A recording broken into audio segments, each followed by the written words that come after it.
Local farmers say you can grow those vegetables and flower gardens all summer long. It's all about making each drop of water count. The nose, see right there? Master gardener Lauren Parker lives on a hill outside Jacksonville. She's on well water, meaning she's at the mercy of Mother Nature when it comes to keeping a garden. Therefore, you don't know how much water you're going to use, and you have to be sort of practical. And this year, Parker's taking steps to ration her water as Southern Oregon and Northern California head into a drought. Parker says the first thing to do starts before you even plant, with the ground you plant in. The quality of the soil is such that I can get really deep root systems in here. Parker uses rich mulch made by Gold Hill resident Denny Morelli. So we decided to visit Morelli and find out why your choice of dirt is so important to water conservation. The most important thing really is to set up a soil that will hold moisture. The deeper the roots can go, the less watering you have to do. Morelli shows us the most drought-efficient way to set up a grow box. We have our hardware cloth to prevent gophers. And next is a base layer of loamy forest-like soil, and finally compost. And we mulch over the top of it with alfalfa or grass or straw, whatever you have. Morelli says by putting those components together, the soil will retain more water, evaporate less, and with an impending drought, that can be a lifesaver for your garden. One of the most overlooked aspects is the balance of fertility. And the balance, if you have the balance set up right, it actually helps the soil hold moisture better.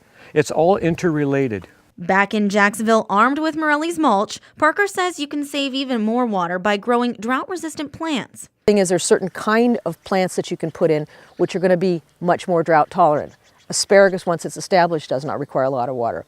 Swiss chard is good that way. Other plant possibilities include succulents, Japanese maples, and bearded irises. Just because you're going drought tolerant, you don't have to have some little funky, ugly thing. You can optimize water usage by also planting vegetables with similar water needs together and growing high-yield crops in bunches rather than rows, or what's known as square-foot gardening. In a 1-foot area, you can actually put 4 lettuces. Because they're all clumped like this, it's going to tend to keep the water in.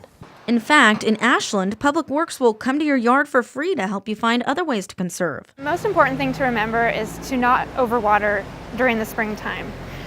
But if you just check your soil moisture with maybe a soil moisture meter, you could determine whether or not you need to water at all.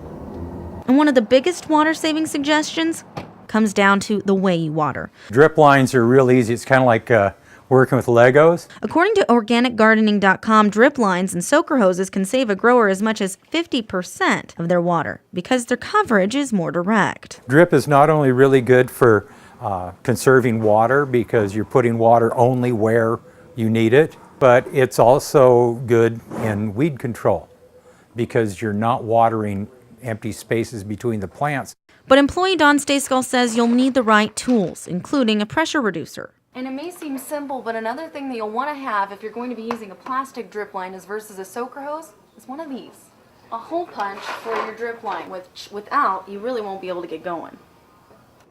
By putting all these elements together, Parker is making each drop count. I turn on the water every 3 days, maybe at the very most, something like that. And so we're probably using, at most, maybe 50%, 60% less than what we were using before, so it makes a big difference. A savings that will go a long way when the hot weather hits.